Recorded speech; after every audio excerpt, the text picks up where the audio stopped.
Uwian na po. Ang saya-saya, uwian na. Ano po ngayon? Tuesday.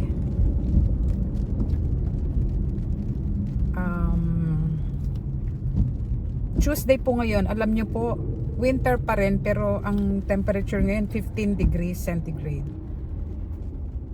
Nung isang araw, naitala yung pinakamainit na winter dito po sa Toronto.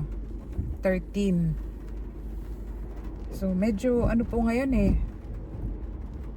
hindi po masyadong nag-snow at hindi po kalamigan ang winter ngayong taong to. Hindi naman nagko-complain yung mga tao, kaya lang meron kasing mga iba na busy sila pag winter. May mga activities sila pag winter. Pero ngayon pong winter season na to, medyo warm. Hindi pa naman tapos ang winter, so hopefully hindi naman magkaroon ng parang snowstorm, ganyan, or mga extreme cold. Pero unlikely na magkakaroon na ng ganun. Malapit na rin ako mag-switch to all-season tires. Hiro nyo, March 1 pa lang. 15 degrees. So talagang mainit po. Alam niyo tong lugar na to na ginagaygay ko. Merong isang very very famous celebrity na nakatira dito. Meron siyang mansion dito sa ano. Hindi ko na sasabihin kung sino pero Canadian siya. Nakatira siya around here. So pag naandito siya sa Toronto, dito siya umuwi. Medyo alam namin kung saan siya nakatira, pero syempre hindi na natin sabihin kung saan. Basta ano lang, yun lang ang clue, sikat siya na celebrity. So huwag niyo pong kalilimutan sa March 16 yung ating draw nung 10 subscribers natin na mananalo ng 500 pesos each. So doon po ang live natin. Ang live event po natin ay mangyayari sa Facebook, hindi po sa YouTube. Bakit tayo pumunta ng Facebook? Kasi madali pong ano doon sa Facebook po, madaling makipag-communicate doon sa mga mananalo. Kaya po tayo doon sa Facebook magla-live, hindi sa YouTube. Kasi automatic na pag may nanalo, ipa-private message namin. Yun po yung reason bakit sa Facebook tayo magla-live. So magbibigay kami ng ng parang cut off kung kailan tatapusin yung pagtanggap ng mga entries. Siguro po mga an hour before yung draw or something like that. I-announce po natin yan sa sa ating Facebook. Anyway, hindi naman po yung ating draw, hindi naman po tawag dito, hindi naman po kalakihan yung draw natin. Kumbaga we will play it by ear kung kailan tayo magtatapos na tumanggap ng mga entries. So good luck po sa inyo yung mga sumali. Huwag na po kayo mag-expect na kakanta ko sa sa live Wow! Kasi baka mag-expect kayo nakakaya naman. And then tsaka makaka-copyright po tayo, kaya hindi tayo pwedeng maglagay ng music habang tayo nagdo-draw. Mahilig po kasi ako sa mga music yung mga background. Pero sa ating draw, hindi po ako makakakanta. Kasi baka makaka-copyright tayo. Baka hindi ako i-monetize. Tulungan niyo po akong umabot ng 1K yung ating subscription. 1K po ang subscribers na nire-require ng YouTube para po para maging paid partner. Kaya tulad po ng sinabi ko noon, parang awa nyo na mag-subscribe. Nagmakaawa na si Tita Mola, no? Para masaya po, di ba?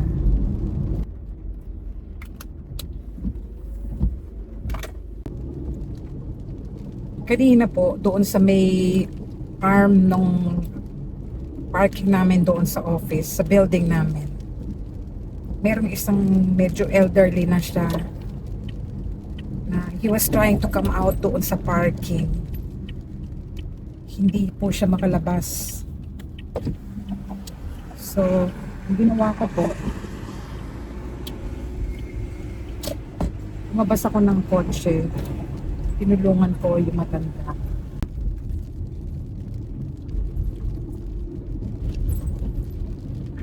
Merong paskil yung babae, nakalagay don't rent from isang pangalan ng building doon. Ayun na, nasa gitna siya ng kalye. Nakalagay doon sa kanyang poster don't rent from, tapos may pangalan ng building. Ano kaya ang problema ni sister? Isa siyang disgruntled tenant. Meron po kanina doon sa may arm nung building namin, yung sa may parking, meron pong isang matanda doon na hindi siya makalabas.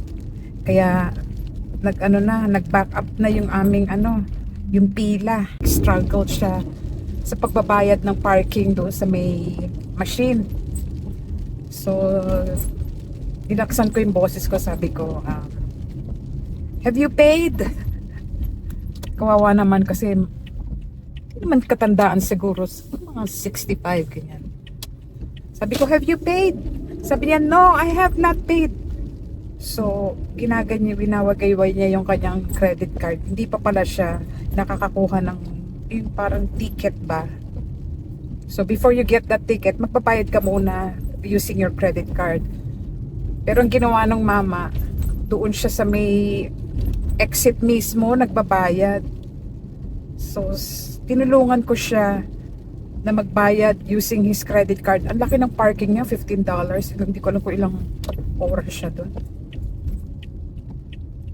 Tapos pagkabayad niya ng credit card niya, sabi niya ganon, I'm not gonna come back here. Sabi niya ganon. Actually, kawawa naman niya matanda. Hindi makatandaan. Parang nalilito lang siya. So, bumalik na ako sa kotse ko. Hinihintay ko siya na okay na siya, na isaswipe lang niya yung kanyang paid up yung kanyang ticket para tumaas yung arm. Hindi pa rin siya makalabas. So, labas na naman ako ng kotse. Actually, kami dalawa nag-struggle. Ang daming mga na parang itatap mo dito. Iba-iba. Kawawa naman yung matanda. So anyway, kaming dalawa nag-struggle doon. Ginaganyan-ganyan namin kung saan tutunog yung pay ticket niya.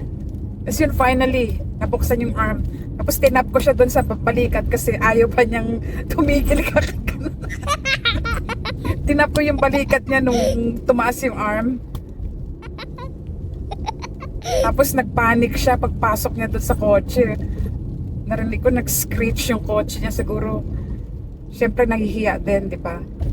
Nahihiya yung matanda na nakakos siya ng backup. Siguro mga 5 kotse na yung naghihintay sa amin. Anyway, awa naman ng Diyos sa yun. Nakakos naman si yung mama. Sabi niya talagang tinaga niya talaga na hindi na raw siya babalik sa building Awa naman yung matanda.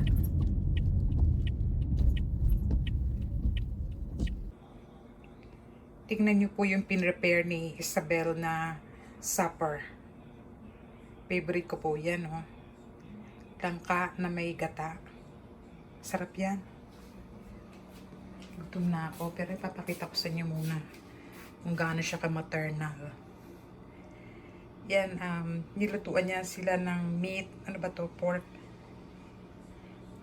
Actually, hindi ko lang kung pork binagawa niyan. Ito po yung ulam ko ngayon na ginataang langka at saka pritong galunggong. Kain po tayo.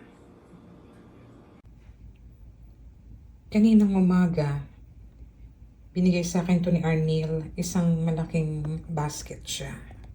Blueberries. Binili daw ni May, pero hindi niya nagustuhan kasi matabang. Ang tamis-tamis eh. Normally ginagawa itong muffin. Or pwede mo siyang ilagay sa oatmeal. Siya yung pinaka-asukal kasi matamis siya. Hindi ko alam bakit ayaw ni May. Magandang hapon po sa inyong lahat. It's 5:23 p.m. Wednesday. So bali, yung buong karir ko sa Pilipinas umikot sa recruitment at training. Hindi nyo na itatanong, I'm a very introverted person. Napakamahiyain ko hanggang ngayon ho. Pero may mga bagay na pinaglalabanan natin para na rin sa sarili nating growth. Parang gano'n. Isa na ho yun sa pagiging shy ko. So kaya isa rin yun sa mga reason bakit ako nag-vlog. Para ma-overcome ko din yung pagiging mahiyain tulad niya, kapal ng mukha, naglalakad. May selfie stick. Sa pagiging HR person ko, as I've said, is either I do training or recruitment. Pag ganun po ang trabaho, halimbawa po recruitment, lahat po ng mga ginagawa ko sa office hours, mag-interview,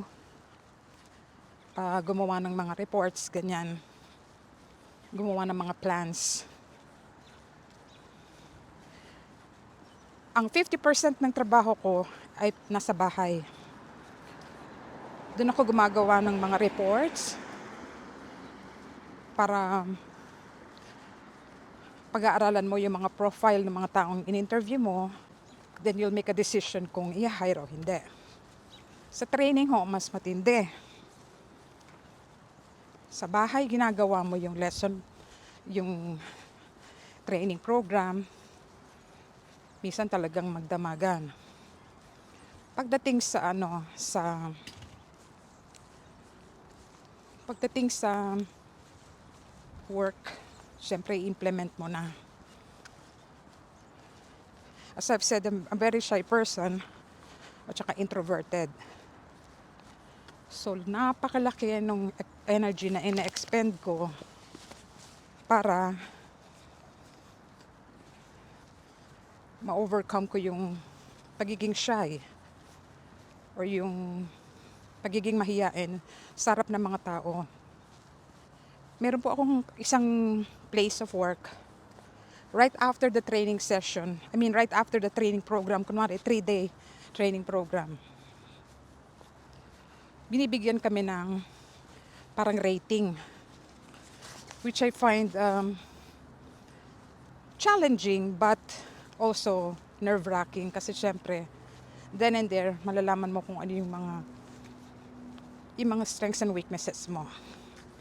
So, syempre, ayaw mo namang maging not successful. So, you will try your best to implement yung training. So, bakit ko po ito sinasabi ngayon? Nung pumunta po ako ng Canada,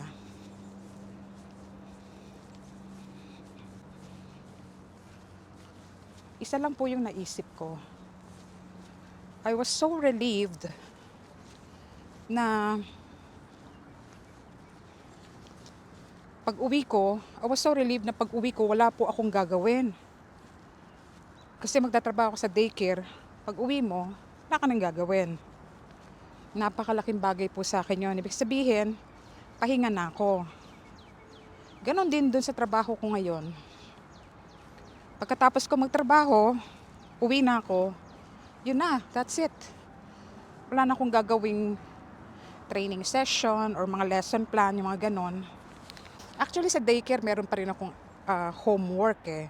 Kasi doon ko ginagawa yung may lesson plan kami sa daycare. So, pakita ko muna po sa inyo kung nasaan ako.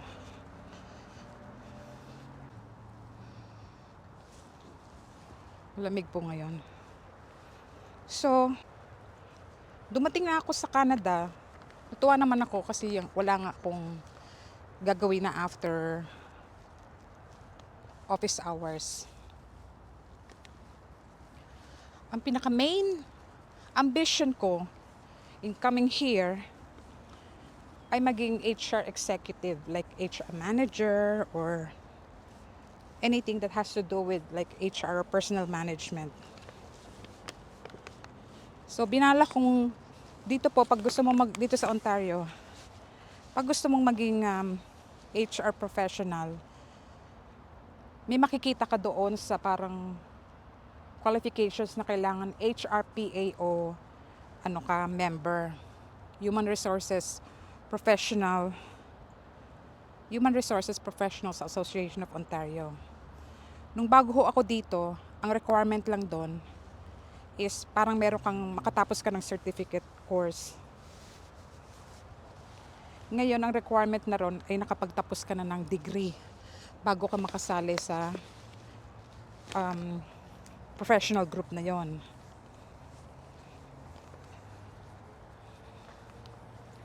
So, bakit nga pa ako hindi kumuha ng degree course? Hindi ako kumuha ng degree course dahil nung nakapagtrabaho na ako, parang naging very, ano na ako parang comfortable, parang ganon. Kasi yung degree course ay napakamahal po. Yun nga lang kumuha ako ng 10 subject human resource certificate. It took me 10 years to finish that. Bakit 10 years? Actually, munti ko nang hindi tapusin. Ito lang pamangkin kong si Care. Sabi sa akin, Tita Mirna, may expire na yung ano mo, yung subjects mo. Kasi 10 years, parang 10 years lang yung ano nun eh. You have to finish the whole certificate course in 10 years. Kung hindi pa sinabi ni Karen sa akin yun, hindi ako nakatapos ng Human Resource Certificate. So natapos ko yon sa isang community college dito. Every time na kumukuha ako ng course na yon, nangihiram ako ng pera sa either line of credit or credit card, ganyan. Which it was manageable naman. So, kunwari, 2 subjects per SEM. Kaya naman financially. So, up until that time na yun nga natapos ko, ganun lagi. Tapos, kukuha ka ng kurso, tapos after that, babayaran mo. So, paano na lang kung degree course? Eh di talagang madugo yung tuition fee. Plus yun nga, gusto ko mag-aral sa university. So, to make a long story short, ako on my own financially, hindi ko kaya. Kasi that would require me to be away from work. Para doon sa mga, syempre, mga thesis, ganyan. Eh, hindi naman ako pwedeng, kasi mag-isa nga ako, hindi ako pwedeng gumawa or hindi ako pwedeng kumuha ng mga undertaking na medyo expensive. So, yun. Kung halimbawa kakausapin ko si Mirna nung 2001, isa lang sasabihin ko sa kanya, kumuha ka ng degree course. Oo, sabihin nila, uutang ka, ganyan. Kasi marami po rito mga malalaki, yung mga student loans. Kung ako po si Mirna, sasabihan ko siya na get a degree course. Kasi dito po napansin ko, at least dito sa Toronto, yung mga nagiging supervisors and managers, meron sila mga degree. So, siguro lang, ang maipapayo ko doon sa Mirna in 2001 is however it takes to finish a degree. So, kung kumuha ko ng degree noon, sabihin na natin I was 36 years old. Matatapos ko yon.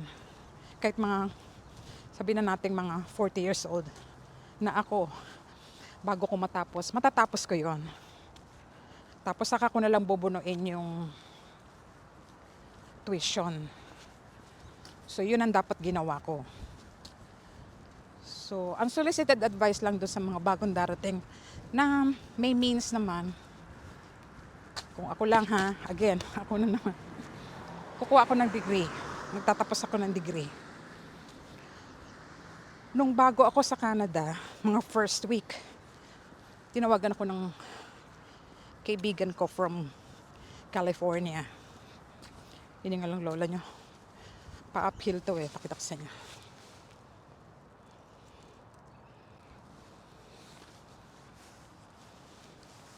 Uphill siya. So tinawagan ako ng friend ko. At that time, 2001, nasa California siya. Sabi niya, Mirna, punta ka rito sa US. Kasi yung degree natin, kinikredit dito. So halimbawa yon, at that time kumukuha ako ng Master of Arts sa UST, sa HR. So, kung pumunta ako ng US, ganun ang level ko. So yun, tatapusin ko na lang yung MA ko.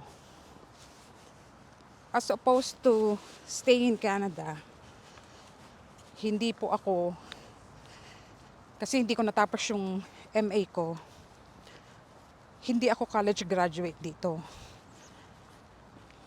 Yun ang kaibahan ng level. So, at that time, nung tumawag yung friend ko, niyaya niya ako sa California.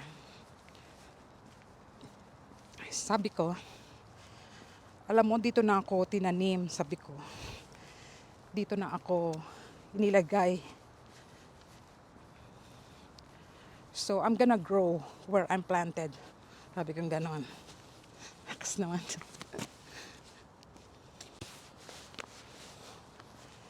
So, yun yung kwento bakit ako nasa Canada as opposed to the US.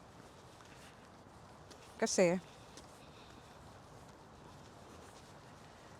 makakaya ko naman na kumbaga makipagsabayan, maging manager, maging executive, kung tinapos ko yung pag-aaral ko, which is a degree either in psychology or human resources. So, hindi ako, kasi parang okay na ako di ba? Sumusweldo na. So, hindi na kailangang magpakahirap pa. Mahirap kasi ang mag-aral. Ilang beses kayong mag-e-exam sa isang course. Tapos yung final exam, alam niyo, nakakatatlong booklet ako sa mga essay. So, yun lang. Overall, masaya ako dito sa Canada.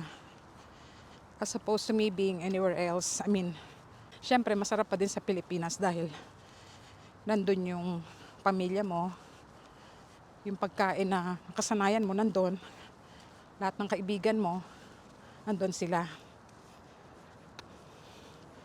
Nasabi ko lang na okay ako dito sa Canada. As opposed doon siguro sa mga ibang bansa.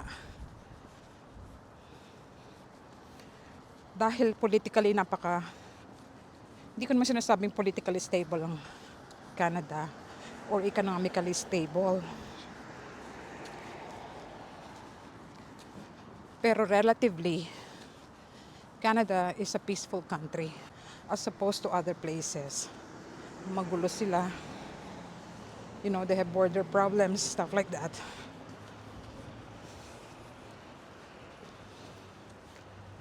So, nagsisisi akong pumunta ng Canada or hindi. Hindi po ako nagsisisi. Kung may anak ako, lalo pa dahil gusto ko po yung kultura dito sa Canada. Respectful yung mga tao. At saka, peace and order is okay. Wala naman pong perpektong bansa. Pero, kukumpara sa ibang bansa, meron nga kilala, hindi naman siya bias kasi itong taong to kilala ko naman na very, very objective.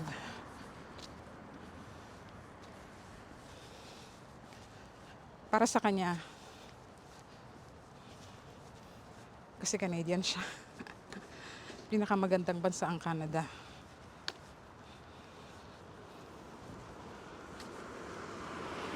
May mga pros and cons. Pero again, sa sarili ko lang Sarili ko lang. Siyempre number one, kung pwedeng sa Pilipinas ako mag-i-stay. Kung okay yung career ko doon. Pangalawa, na country of preference ko is Canada. So, ayun. Yung mga nasa Canada na may mga anak, maswerte po kayo. Dahil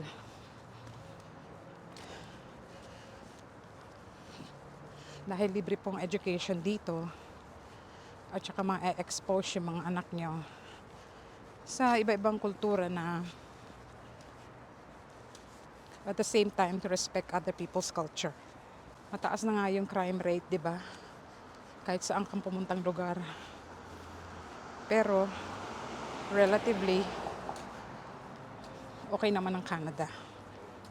So yun. So sasabihin ko kay Mirna noong 2001, Mirna, get a degree. Don't be complacent. At mag-umpisa ka doon sa kumpanya na sa tingin mo magtatagal ka ng at least 5 taon. Hindi ko po yun nagawa. Pero hindsight, yun yung dapat ginawa ko. Na manatili din dito. Pero laging upgrade. Walang tigil na pag-upgrade. At saka mag-join sa mga professional groups. Like yun nga, sa career ko, yung HRPAO. Yun po. So, tatapusin ko na po yung aking malaboy abunda na itong salamin. Ano sasabihin mo sa salamin? Iniingal ako. Siguro mga naka 5,000 steps din ako. So with that, magandang araw po sa inyong lahat. Stay safe. At huwag pong kalimutan na mag-like and subscribe sa Tita Malls channel. Thank you very much. Ano yan, May? Tuna afritada spaghetti. Wow. Nakakain yan. Yes. Edible naman yan.